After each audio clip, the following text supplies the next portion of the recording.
I thought I'll get a surf mat. So I got a red back and then rode it a couple of times. I struggled to catch waves, and then when I did, I kind of went sideways and felt terrible, but because I'm stubborn, didn't want to be beaten by it, kept going. And then I caught one wave at high tide Porth Towan, where the mat really took off all of a sudden. And I couldn't believe how fast it went, and the glide, and that was that really. That was what kind of got me hooked. Yeah.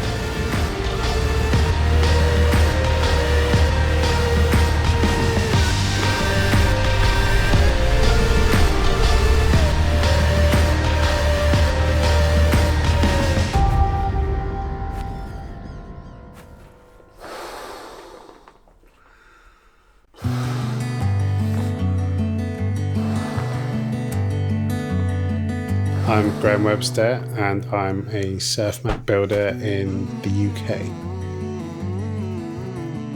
I'd always kind of, like I say, sort of modified my own stuff and been interested in building stuff. It was kind of a long slog to get my head around what I was doing and kind of learning what to do and fumbling around for a while. I can't remember exactly how it came about, but I got to talking to Dale Solomonson via email. Most of what he told me was the technical things of how to weld, and then very general ideas in terms of design.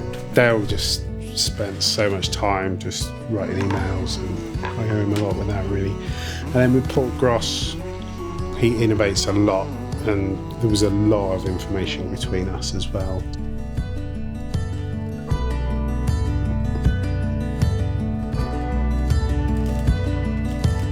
Same as riding mats, building mats, you have to unlearn an awful lot of what you know about hydrodynamics and then kind of rebuild it to get to the same rule but via a different route, because mats are so different. So for me, I think the actual act of being up there building, there is that sense of progression and movement and kind of being focused in what's right in front of you at that moment, and then kind of stepping through the process as well, because you kind of have to really with mat building.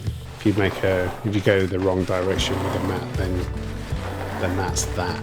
You're starting again because it's welded together and it's the wrong shape. So you're stuck.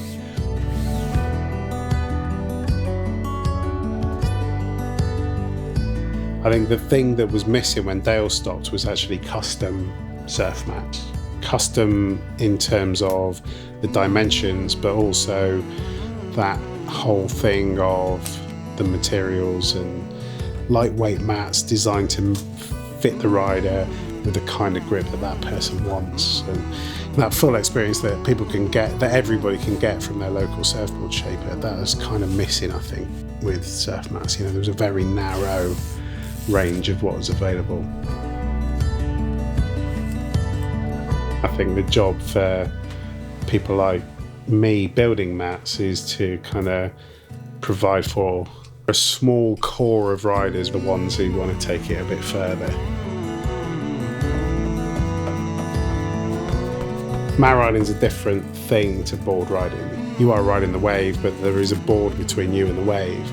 Body surfing's not the same, because you're in the water, or I am when I'm body surfing, but whereas on a mat there's that cushion of air, and actually you're kind of riding that on a wave, and that's a unique thing, and you can't get that with anything else.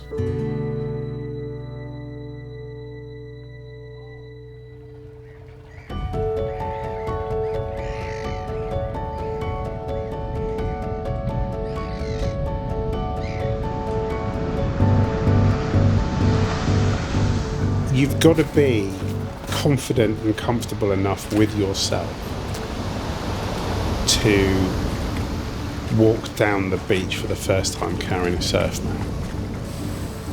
And you've also got to be interested enough, because it's not the quick route. You have to go through a lot of pain to get the game riding mats. You have to be really interested in how it feels and what your internal and external environment are telling you to ride a mat, because otherwise you can't ride a mat.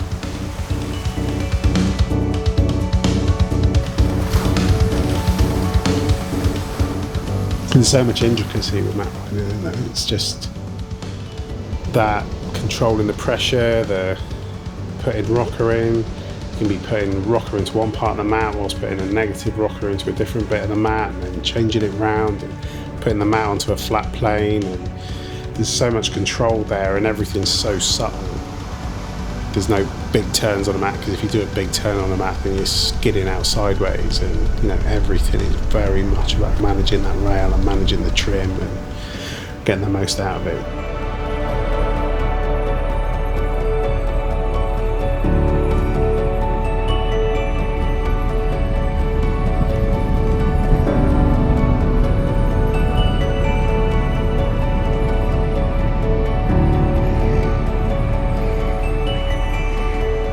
The more you ride mats, your mindset of what makes a good ride changes.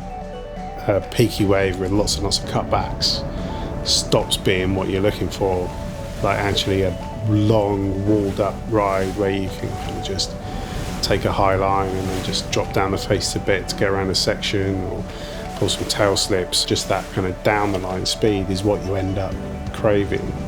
Somebody looking on might not even have a clue that you've just had the best wave you've had all year. If your main focus of interest is everybody else around you, then mat surfing's probably not for you. If your main area of interest is every nuanced sensation and managing every little bump and groove of the wave and responding to get the most out of the wave to work with the wave, and you're prepared to have to work hard initially to do that, then you'll probably dig it. My ultimate goal is to come out of the water feeling happier than I went in, which is pretty much 100% guaranteed, so that's worthwhile. So, yeah, that's it in a nutshell.